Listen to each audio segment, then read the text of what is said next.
Nós vamos falar do artigo 310 em continuação à aula que nós tivemos na data de ontem, tá? Então, providências após a lavratura do auto de prisão em flagrante foi o último assunto que nós tratamos na aula anterior.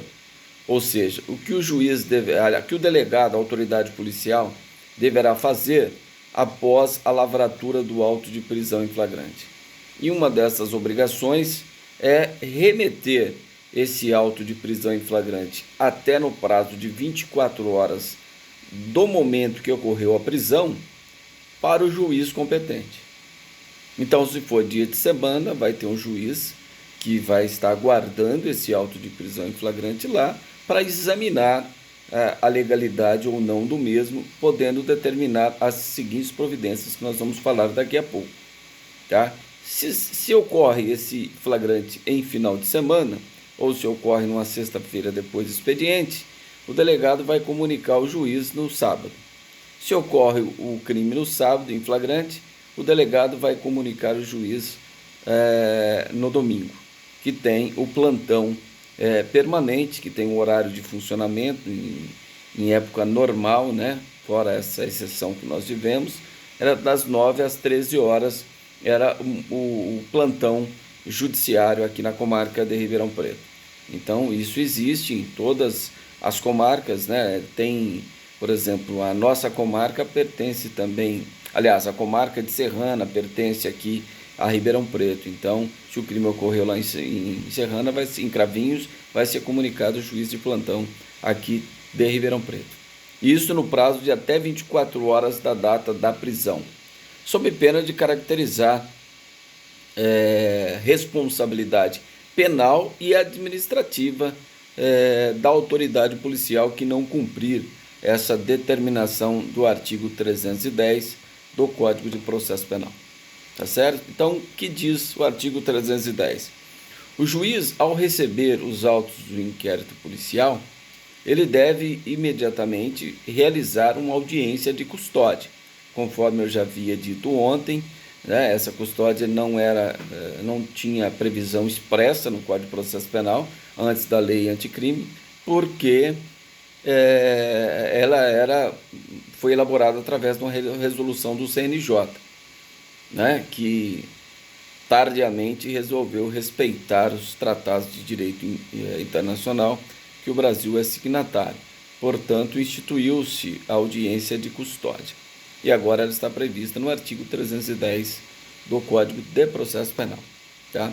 Então, o que o juiz, nesta audiência de custódia, ele vai fazer?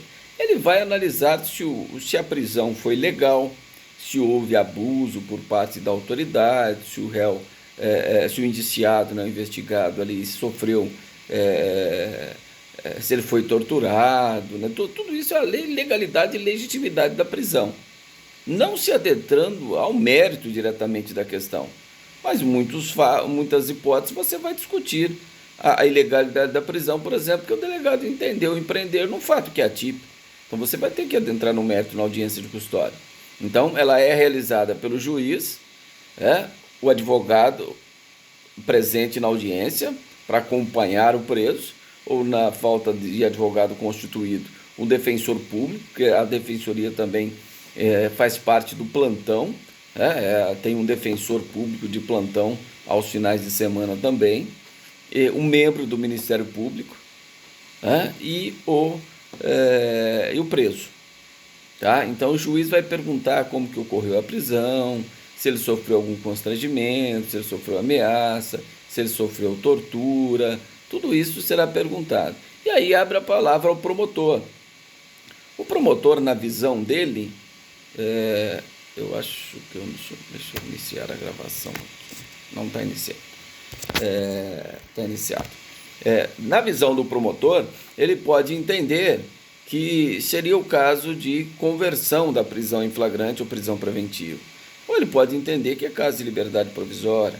Ou ele pode entender, na visão do promotor, que é caso de relaxamento, nulidade do auto de prisão em flagrante, cuja consequência é o relaxamento da prisão. Então ele vai dar um parecer ali, ele vai ser franqueado a palavra e ele vai dizer, ele pode entender, não, eu entendo que é caso de manter o preso preventivamente, né? E fundamento o porquê. E aí a defesa também irá argumentar em favor do preso, né, para que ele possa responder o processo em liberdade, que está ausente os requisitos da prisão preventiva, que ele é primário, não ostenta antecedentes criminais. Tudo isso a defesa tem a chance, nesse momento, de apresentar a materialização dessas alegações através de documentos.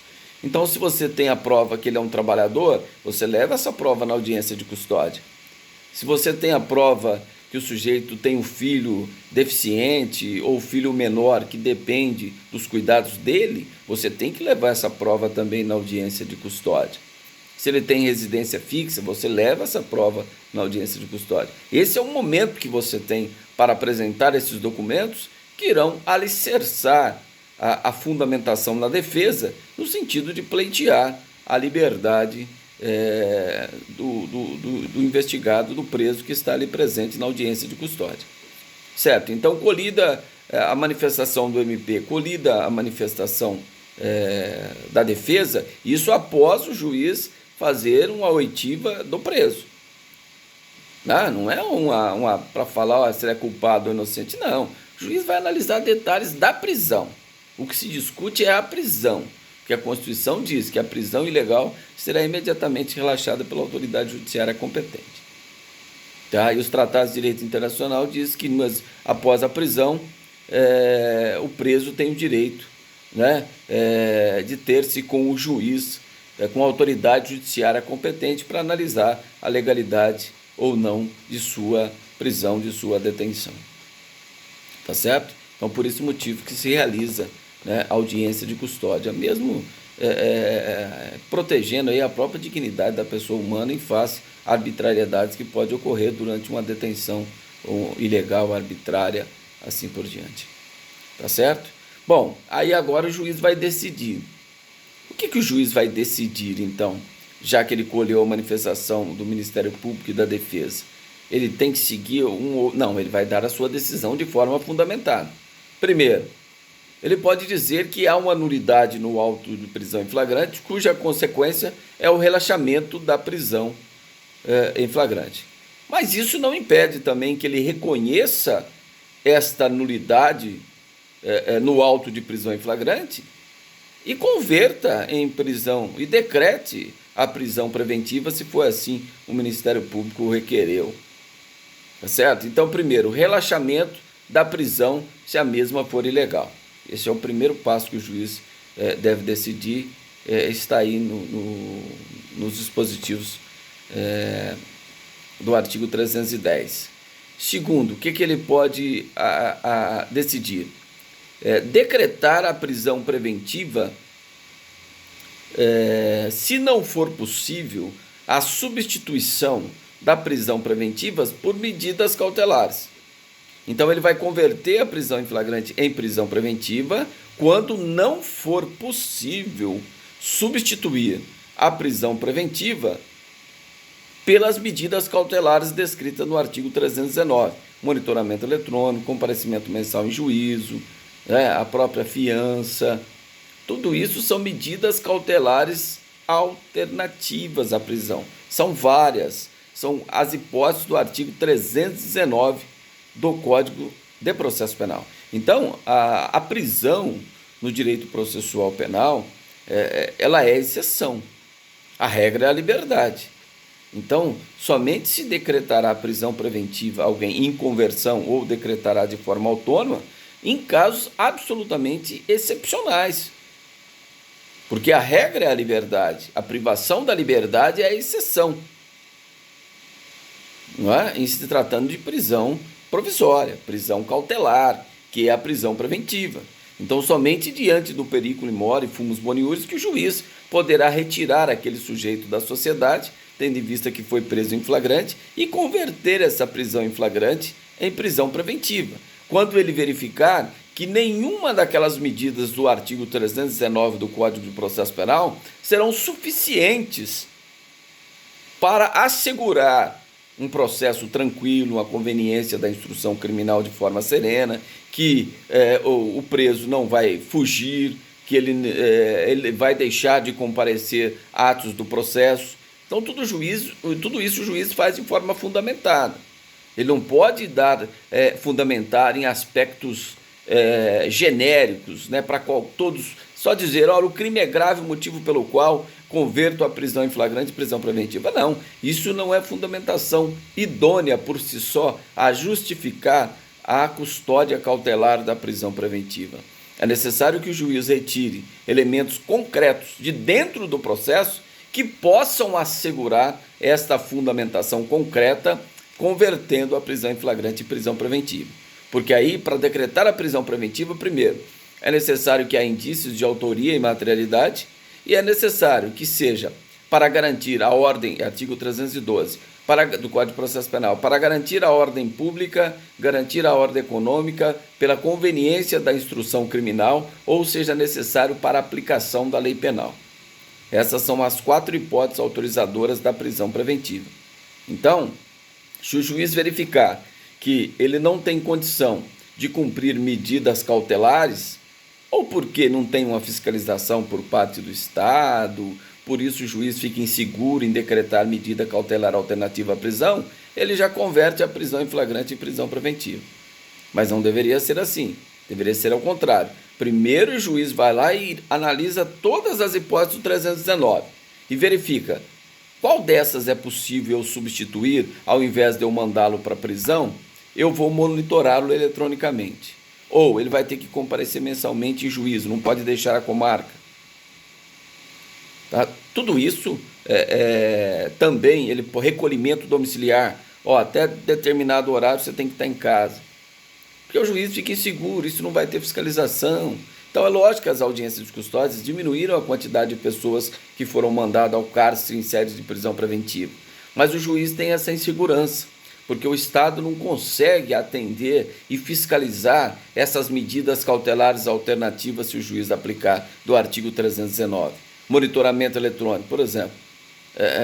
São Paulo é um absurdo essa questão de monitoramento eletrônico, principalmente. Não se investe tanto nessa questão.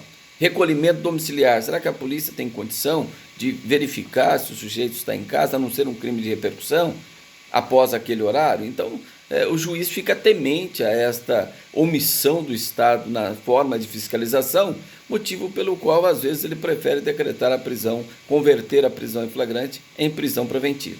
Mas não é a regra. Ele só poderia decretar a prisão preventiva se não fosse possível ou cabível, na visão dele, de forma fundamentada, nenhuma das hipóteses do artigo 319 do Código de Processo Penal, que fala das medidas cautelares alternativas à prisão. E também ele pode deixar de decretar a prisão preventiva e simplesmente decretar a prisão domiciliar, que é a prisão lá do artigo 318 do Código de Processo Penal.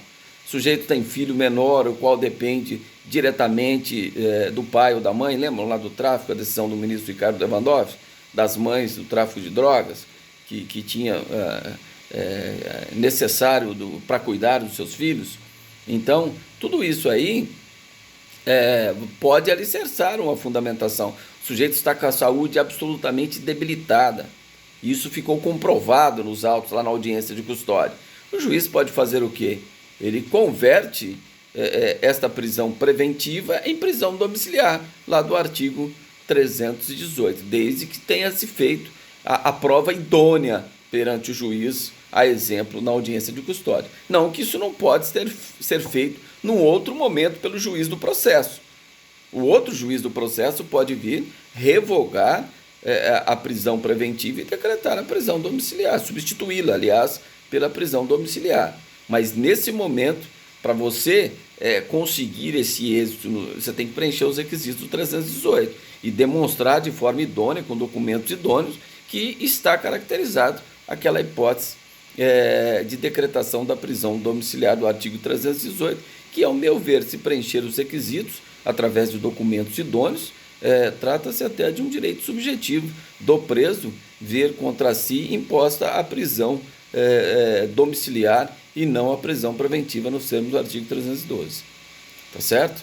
Tudo bem? Mas isso você tem que ter essa prova documental para conseguir algum êxito nesse momento. Senão você pode tentar em outros momentos, em sede de habeas corpus ou até mesmo em pedido para o juiz do processo, quando, nesse caso, a audiência de custódia, for um juiz de plantão ou um juiz específico que faz audiência de custódia antes da distribuição, para verificar qual é o juiz competente que irá apreciar aquele caso, dentre vários juízes competentes. Exemplo, Ribeirão Preto, 5 varas singulares criminais, 2 varas do Tribunal do Júri.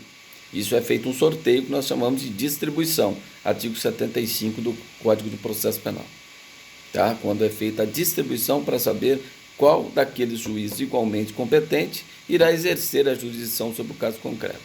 Aí se faz um sorteio eletrônico chamado de distribuição. Tudo bem?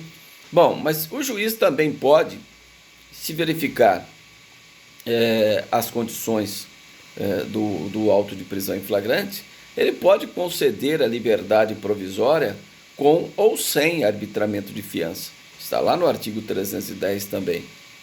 Ele pode conceder a liberdade provisória com ou sem fiança. Se o sujeito é pobre, não tem condição de prestar fiança, o juiz vai determinar que ele cumpra as obrigações do artigo 327, 328, ou impõe até uma medida cautelar que fala que ele tem que comparecer mensalmente em juízo, não pode deixar a comarca.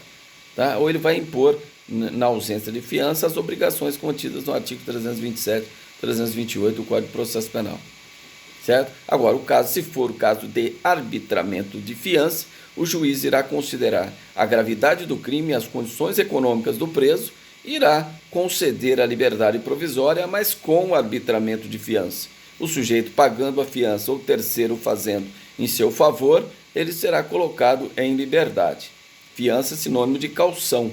Então, o juiz poderá arbitrar a fiança, cujo valor varia entre 20 e 200 salários mínimos vigentes à época do fato.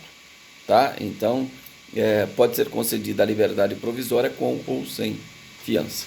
Tá? E nas hipóteses, se a prova demonstrar, né, se a prova, aí está no parágrafo 1º do artigo 310, se a prova do flagrante demonstrar que o sujeito manifestamente teria agido em conformidade com o artigo 23 do Código Penal, ou seja, nas hipóteses do artigo 23 do Código Penal, o juiz pode conceder a liberdade provisória sem arbitramento de fiança.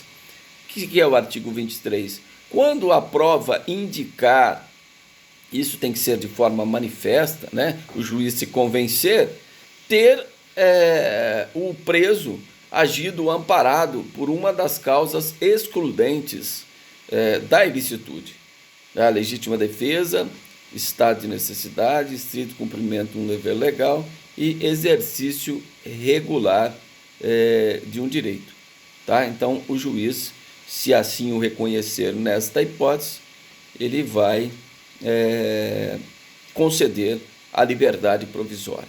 Tá? Quem pode ler aí, eu peço sempre vocês estarem com o código na mão, só que tem que ser um código novo, né? Já com a lei de 2019, a lei anticrime, o parágrafo 2º do artigo 310 do Código de Processo Penal. Quem pode ler?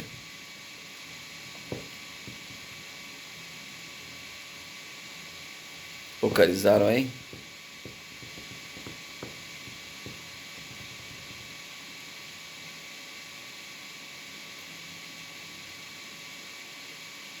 Eu já adiantei, que assim que localizar, me avisa aí. Se houver uma omissão intencional, né, por parte da autoridade policial e não para apresentar o preso e a cópia do auto de flagrante até 24 horas após a prisão, pode caracterizar aí um abuso de autoridade, uma falta disciplinar, por esse motivo. Tá certo?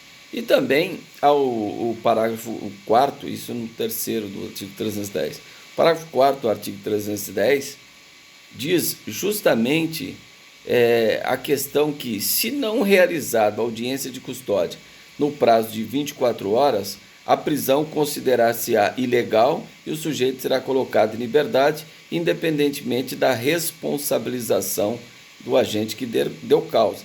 Então, se o juiz não despachou a audiência de custódia no prazo que a lei determina, ele poderia ser responsabilizado por essa omissão, caracterizando o crime ou falta funcional.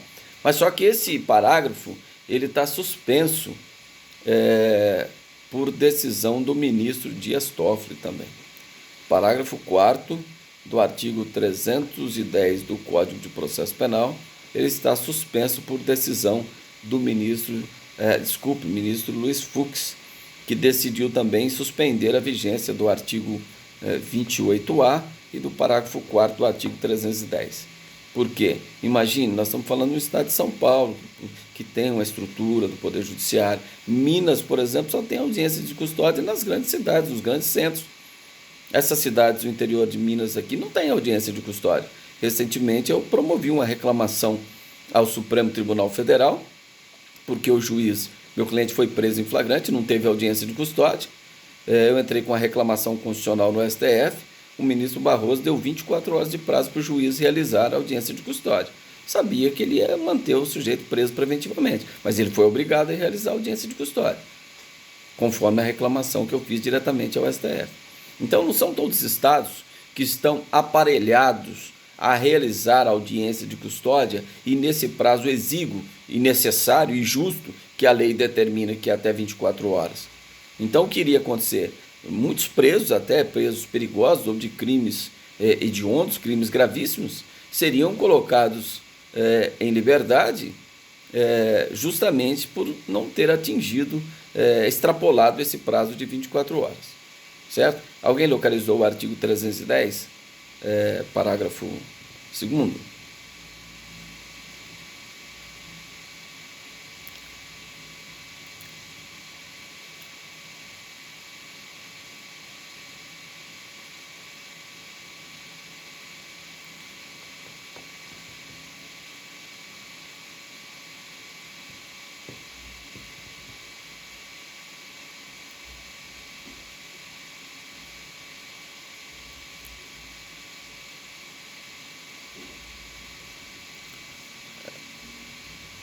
Esse é o parágrafo 1º que nós falamos, né?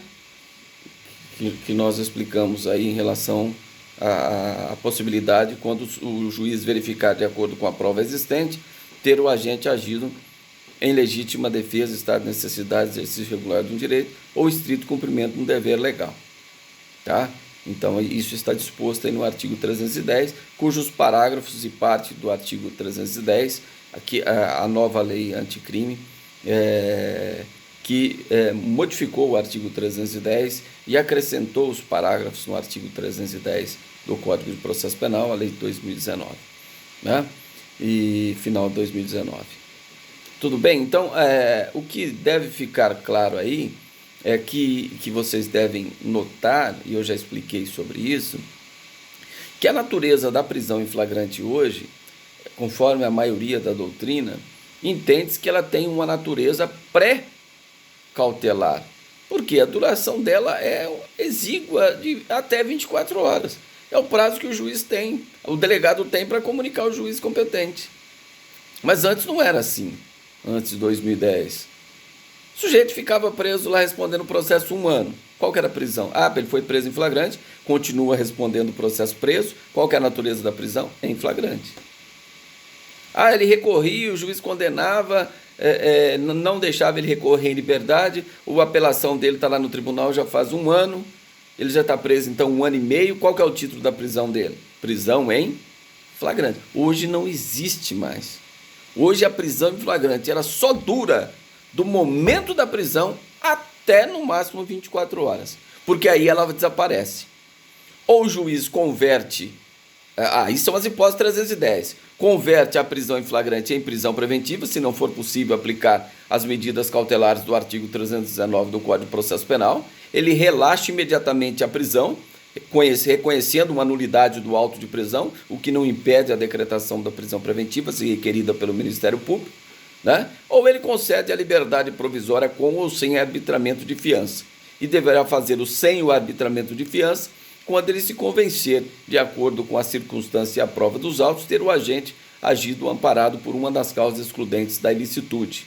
Tá? E aí ele impõe as obrigações lá do artigo 327 e 328 do Código de Processo Penal, sob pena de revogação. Então, vocês entenderam essa questão? Que a prisão em flagrante, ela hoje só existe até 24 horas, depois ela desaparece. Então, por isso que alguns doutrinadores chamam de uma prisão pré-cautelar. Diferente da outra prisão, que é uma prisão processual, que pode perdurar até o trânsito julgado, que é a prisão preventiva. E a temporária, que é uma prisão para investigação. É uma prisão autônoma para investigação, quando for imprescindível para investigação, em determinados crimes graves, desde que haja fundada suspeita de autoria em relação a determinados crimes que o legislador elenca lá no rol do artigo 2º da Lei 7.960 de 89. Tá certo? Então, se o sujeito está preso hoje, ele foi preso em flagrante semana passada, e continua preso hoje, qual que é o título da prisão? Flagrante já desapareceu, só pode ser preventivo. Está preso há 1 ano respondendo o processo, qual o título? Prisão preventiva. Então, até o trânsito julgado só vai existir a prisão preventiva. A prisão de sentença recorrível. É possível o juiz mandar prender na sentença? Mas qual que é o título da prisão? Preventiva. Ou ele manter o sujeito preso na sentença? Qual que é o título? Prisão preventiva, e necessariamente ele deve fazer essa fundamentação quando proferir sentença condenatória. No acórdão do Tribunal de Justiça, ele pode mandar prender? Pode. Mas não existe prisão de 2º grau mais. Não, mas se ele vislumbrar a existência no julgamento do acórdão, que estão presentes os requisitos da prisão preventiva, o relator ordena a decretação da prisão preventiva quando mantém uma sentença condenatória. E não estamos falando de prisão de 2º grau. Estamos falando de decretação de prisão preventiva. O próprio STJ e STF, em grau de recurso especial e extraordinário, desde que provocado, podem decretar a prisão preventiva de alguém. Não é execução provisória, é porque estamos diante das hipóteses do artigo 312 do Código de Processo Penal, motivo pelo qual são as hipóteses autorizadoras da prisão preventiva. E somente deve ser decretado em situações excepcionais, quando hajam presentes os requisitos periculo e mora e fumus boniuris, perigo da demora e a presença aí da fumaça do direito, né? Pelo menos a aparência do direito. Tá certo? Tudo bem? Então falamos aí das providências após a lavratura do auto de prisão em flagrante, cuja uma dessas cópias do auto de prisão em flagrante será enviado pela autoridade policial que tiver atribuição para investigar. Então, vamos imaginar que a Central de Flagrantes hoje lavou um flagrante de um crime que ocorreu no Jardim Irajá. Central de Flagrantes hoje. Amanhã, ele vai comunicar. Se for de manhã, ele já comunica o juiz no mesmo dia. Mas ele tem até 24 horas para comunicar. Claro, se for de manhã, ele vai comunicar o juiz no mesmo dia. Tá? Mas até no outro dia, ele vai mandar uma cópia do auto de flagrante para quem? Para o delegado do 4º Distrito Policial. Porque o Jardim Irajá, Jardim São Luís, é de atribuição da investigação do delegado do 4º Distrito Policial. Então é ele que vai continuar a investigação. Da mesma forma, se for cometido um crime, a Lei Maria da Penha, cuja prisão tenha sido dada em flagrante, lá na Central de Flagrante, vai lavrar o flagrante e no dia subsequente comunica o juiz e manda uma cópia do auto de flagrante para a Delegacia da Mulher, onde será iniciado a instauração, será determinado a instauração de inquérito policial, tendo em vista o auto de prisão em flagrante, cuja cópia chegou até a delegada titular da Delegacia da Mulher. Tá bom? Então é assim que funciona, tá certo? Agora, se o inquérito policial, então nós já estudamos várias formas de iniciar o inquérito policial. Prisão em flagrante, nós terminamos o assunto. Vamos continuar agora falando de inquérito. O delegado instaurou o inquérito, mediante requerimento, mediante requisição ou mediante representação. Se a parte que está sendo objeto da investigação entender que no fato está prescrito, o fato é atípico, o que ele pode fazer? Ele pode entrar com o habeas corpus perante o juiz de 1º grau, requerendo que se tranque o inquérito policial, que se paralise o inquérito policial, porque há um constrangimento ilegal que poderá afetá-lo direto ou indiretamente a sua liberdade de locomoção Então é possível requerer o trancamento do inquérito policial através de uma ação de habeas corpus, tá? Se o inquérito for ilegal, abusivo, arbitrário, se o crime já está prescrito, manifestamente prescrito, você pode ir até o juiz de primeiro grau e propor uma ação de habeas corpus, justamente para que ele determine o trancamento do inquérito policial em relação àquele fato pelo qual você responde perante a autoridade policial. Tá certo? Então falamos de trancamento do inquérito policial. Bom, mas durante essas diligências que nós estamos falando aí de instauração de inquérito policial, pois não.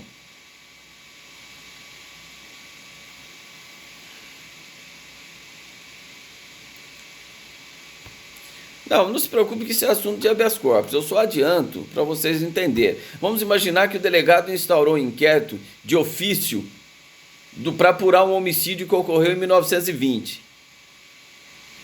Tem justa causa para que alguém responda o inquérito policial de um crime que cometeu em 1920? Não, porque está prescrito. Há quantos anos o sujeito já tem? Está prescrito. A prescrição ainda reduz em metade, depende das condições que a lei impõe. Então, nesse caso, há um manifesto constrangimento ilegal contra esta pessoa, que pode refletir na sua prisão, direto ou indiretamente. Se o juiz requer a prisão preventiva, representa a necessidade da prisão preventiva dele, e o fato já está prescrito há muitos anos, então o habeas corpus serve para isso. Vocês vão estudar o semestre que vem habeas corpus, várias modalidades de habeas corpus, tá certo? Aqui só para vocês saberem que existe essa possibilidade, tá bom? Então vamos lá. Bom, o delegado, quando se depara, ele tem algumas obrigações que a lei impõe, um dever que a lei impõe, né? E esses deveres estão previstos, dentre outros, estão previstos no artigo 6º do Código de Processo Penal. Então, o delegado deverá, por exemplo, quando ocorrer um crime, dirigir-se até o local do crime, isso é o inciso 1 do artigo 6º do Código de Processo Penal, para preservar o local do crime, né, até a chegada dos peritos para examinarem o local. E isso é muito importante, né, porque a mudança na cena do crime, isso pode atrapalhar e levar à absolvição de uma pessoa, né, e é muito complicado. Então, o delegado tem que comparecer e preservar o local do crime. A gente sabe que isso acontece só naqueles crimes graves, crimes de homicídios, crimes gravíssimos, que há uma repercussão, então o delegado comparece. Caso contrário, a gente não verifica muito isso na prática, não, mas a obrigação dele está lá no artigo 6º, inciso 1 do Código de Processo Penal. Ele deverá também apreender os objetos utilizados pelo crime, os utensílios utilizados para a prática do crime ou utilizado pelo autor do crime após a liberação dos peritos. Então o perito já fotografou, já fez o que tinha que fazer, então o delegado deve determinar a apreensão desses objetos que tenha relacionado com o crime. E ele também, tudo isso está no artigo 6º que eu estou falando, tá? Ele deve também colher todas as provas que irão facilitar a sua investigação no que se refere à materialidade e autoria, indícios de autorias, né? Então, ele pode pegar o nome de testemunhas que presenciaram a infração, ou os vizinhos do local que viu o sujeito fugindo com a roupa toda suja de sangue. Tudo isso ele deve proceder de forma a ter um êxito na sua investigação, né? Então, ele vai determinar o quê? A colheita desta produção da prova no local do crime, porque ele foi até o local do crime. Então, a partir daí, ele pega o nome das testemunhas, depois essas testemunhas serão ouvidas, né? Se não for um crime de homicídio, a vítima também deverá ser ouvida, né? E a palavra da vítima é de suma importância, principalmente em se tratando dos crimes contra a dignidade sexual, né? Porque esses crimes normalmente somente acontecem às escondidas, motivo pelo qual a palavra da vítima associada a demais elementos, ela é de suma importância, que pode assegurar uma condenação. então necessariamente o juiz deve ouvir a vítima. Tá? Se não for possível ouvir a vítima logo após a prática do crime, ele vai ouvir na primeira oportunidade possível nos autos. Ou se ele tiver que terminar o inquérito policial, tendo em vista o prazo exíguo quando o indiciado encontra-se preso, ele vai comunicar isso no seu relatório, os motivos pelos quais ele deixou de proceder à oitiva da vítima nesse caso. Ele vai ouvir também, em interrogatório, o indiciado, ou o preso, e se for lavrado o auto de prisão em flagrante, ou mesmo se não for caso de flagrante, ele necessariamente deverá ouvir o investigado. Né? E para ouvir o investigado, para interrogá-lo, conforme eu já havia dito, o delegado deve necessariamente observar o disposto no artigo 185 ao artigo 196, que trata do interrogatório judicial. Não tem previsão de como se faz o interrogatório policial, motivo pelo qual a lei diz que deve ser observado, o artigo 6º, deve ser observado no que se refere ao interrogatório judicial, que está previsto no artigo 185 ao artigo 196 do Código de Processo Penal. Ele vai promover também, se for o caso, o reconhecimento de pessoas ou coisas, né? Porque, olha, vamos levar lá a testemunha, a vítima, lá na delegacia para reconhecer se foi o sujeito o autor do crime. Então, esse reconhecimento, existe todo um padrão que deve ser observado, que a lei impõe que a autoridade policial deve observar.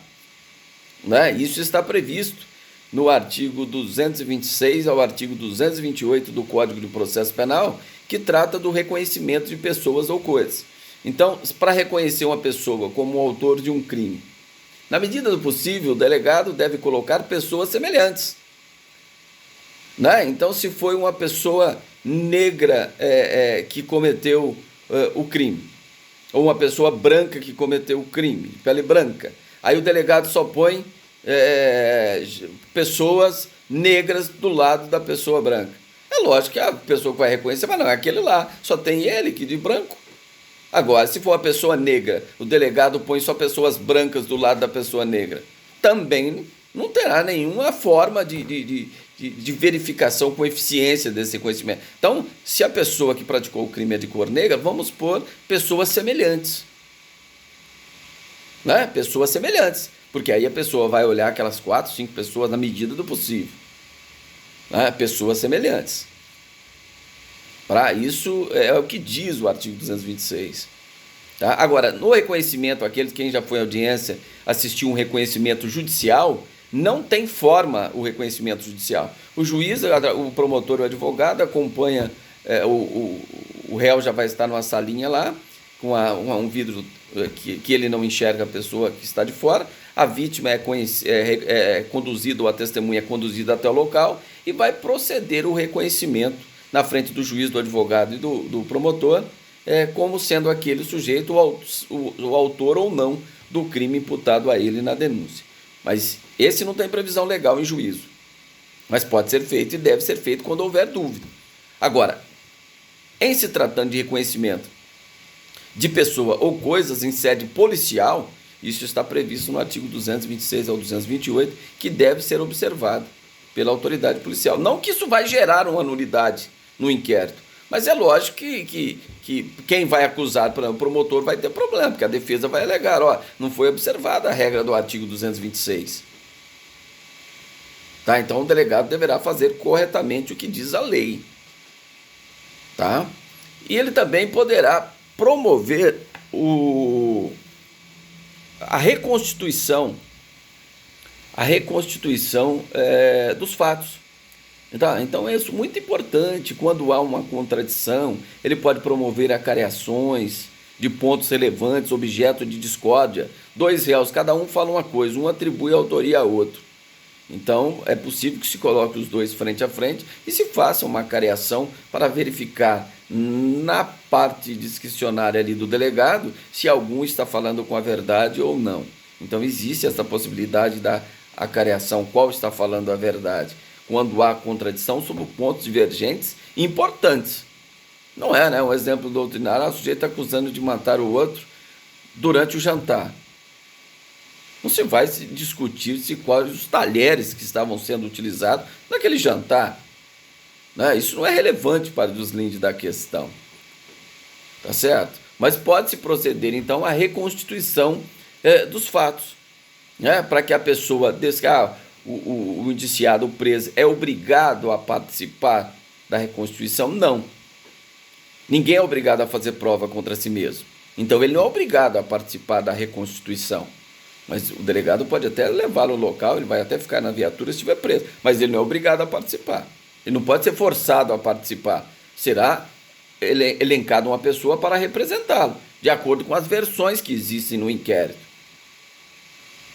Tá certo? Então isso é o reconhecimento, é a reconstituição dos fatos. Tá? Que isso é importante também para chegar até a autoria, né, indícios de autoria contra determinada pessoa, e que se faça a reconstituição dos fatos, para descobrir se há alguma mentira na versão. Ele fala, não, eu saí de casa a tal hora, fui até o local a tal hora, cheguei no local a tal hora.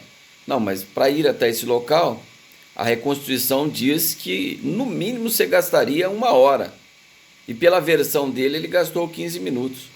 Então, peraí, essa versão dele cai por terra, porque a reconstituição dos fatos demonstrou que a versão dele é inverídica. Viu como que ajuda a reconstituição? Então, o delegado pode determinar que se faça a reconstituição. Todas as demais perícias necessárias, o delegado pode requisitar. As perícias, exame no Instituto de Criminalística para ver eficiência de arma de fogo, exame risodográfico para ver se realmente há resíduo de pólvora na mão, né? Isso é bem subjetivo esse exame pericial. Né? Mas o delegado pode determinar, e deve determinar em alguns casos, justamente para comprovar, porque tem exames periciais que não são repetíveis. Por exemplo, uma lesão corporal. Se não fizer o exame agora, o exame de corpo de delito, que pode ser em relação à pessoa ou a coisas, o exame de corpo de delito, aparentemente o nome não enseja isso, né? Você pensa em corpo de delito, você pensa num corpo, mas o corpo de delito pode ser em relação à pessoa ou à coisa. Né? Então, se é um exame de lesão corporal, que vai passar para o Instituto Médico Legal, essa prova não poderá ser repetida em juízo porque os vestígios irão desaparecer. Então, nos crimes que deixam vestígios, nos termos do artigo 155 lá do Código de Processo Penal, parágrafo, é necessária a realização da prova pericial. Que as partes entre aspas, né, os interessados, por exemplo, o advogado do investigado pode requerer, o próprio promotor que receberá os autos, já foi prevento, ele pode acompanhar e requerer que se faça essa diligência, determine essa perícia. Ele o faz para o delegado. Mas o delegado, ele que preside, ele que verá o que é necessário de acordo com o artigo 144 da Constituição Federal. Ele é o destinatário desta investigação, é ele que preside a investigação, seja delegado federal ou estadual, devendo a competência se há interesse ou não da União. Se há interesse da União, será a Polícia Federal. Se não houver, Polícia Estadual. Tá certo? Então, a única perícia que o delegado não pode determinar a sua realização é a perícia, o exame de insanidade mental do investigado. O exame de sanidade mental ele pode ser requerido pelo investigado, né? É requerido pelo próprio Ministério Público, mas nunca requerido pelo próprio delegado, mas nunca determinado de ofício pelo delegado. É a única prova pericial que o delegado está impedido de determinar a sua realização de ofício. Só o juiz poderá determinar a realização do exame de sanidade mental. Certo? Bom, então nós falamos daí da reconhecimento de pessoas ou coisas, falamos da reprodução simulada dos fatos, falamos da careação, e outro dado importante que é necessário, o delegado também ele deve colher isso está previsto como inovação lá no artigo 6º, ele deve colher também a detalhes da vida pregressa do preso, né? Antes e depois do crime, tudo isso é necessário que ele faça, ele colha esses elementos, porque lá na frente, né, é possível o juiz, através desses elementos, quando ele for analisar a fase da dosimetria da pena, do próprio artigo 59 e 68 do Código Penal, que o juiz deve observar o critério trifásico de aplicação da pena, esse comportamento antes e depois do crime, a vida pregressa, os motivos, tudo isso será levado em conta na hora do juiz fixar a pena, conforme diz lá o artigo 59 do Código de Processo Penal. Tá? Ele deve ainda submeter o sujeito à identificação datiloscópica.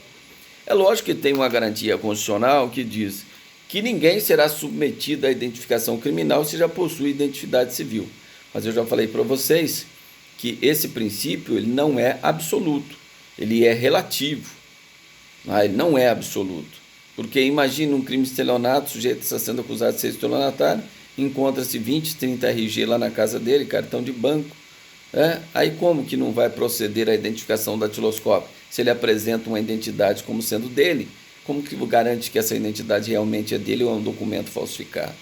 Então, por isso, faz a necessidade da identificação datiloscópica, as impressões digitais, tá certo? Colhe as impressões digitais dele.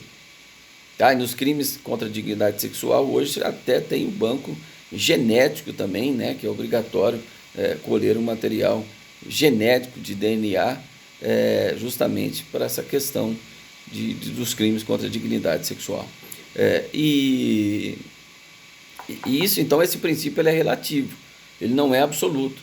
Existe até, porque a Constituição fala nos termos da lei, e a lei regulamenta, né, que em determinados crimes graves, ainda que o sujeito tenha identidade civil, é necessário que se faça a identificação datiloscópica.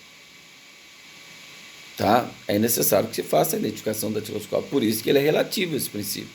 Agora, não pode também, aí caracteriza um constrangimento ilegal. O sujeito é acusado de lesões corporais culposas, o sujeito é conhecido na cidade, apresenta um RG, e o delegado fala, não, eu vou determinar a sua identificação datiloscópica no sentido de constranger a pessoa. Isso caracteriza um constrangimento ilegal, porque não tem motivo se o sujeito tem a identidade civil e o crime não está contemplado na lei entre os crimes graves que exige a identificação datiloscópica, a identificação criminal. Então, o princípio ele é relativo, não podemos desprezá-lo também. Vai caracterizar, nesse último exemplo dado, um constrangimento ilegal. Tá certo? Tudo bem?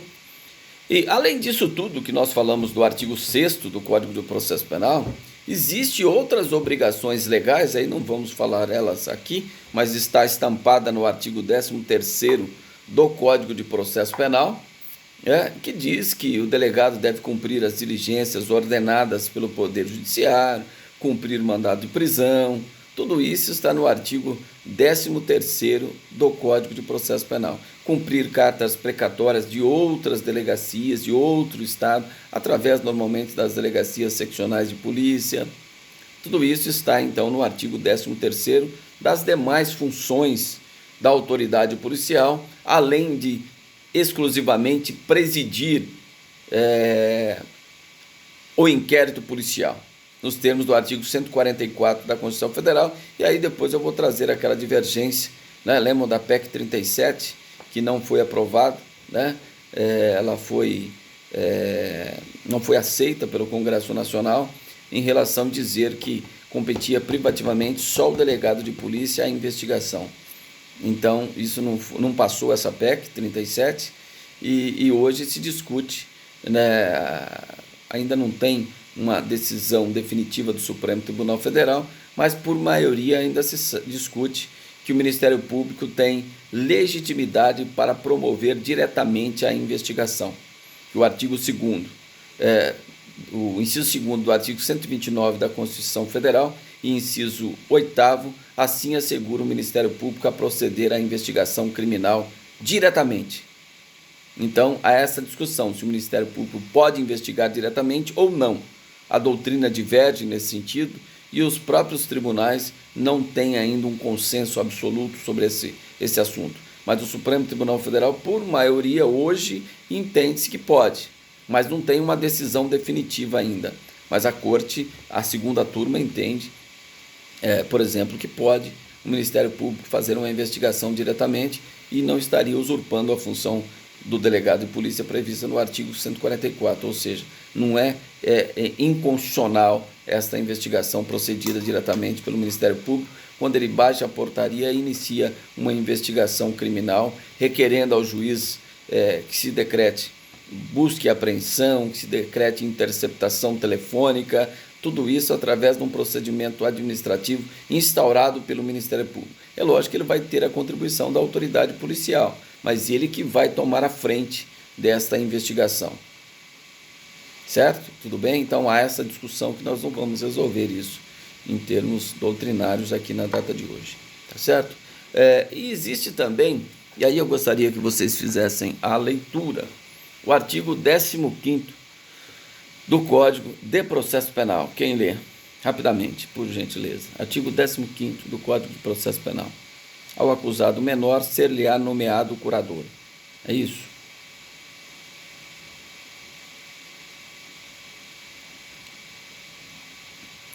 Pessoal, cadê os códigos que eu peço todo dia para vocês me auxiliarem aí na leitura, para a gente dar mais dinamismo às nossas aulas? Mas é isso, ao acusado, ao investigado menor, se ele é nomeado curador. O que é um menor no processo penal? O que é um menor no processo penal? Menor de 18? Menor de 18? Menor de 18, ele não responderá a inquérito, não será o sujeito passivo da prisão em flagrante, porque ele não comete crime, comete ato infracional. O menor de 21?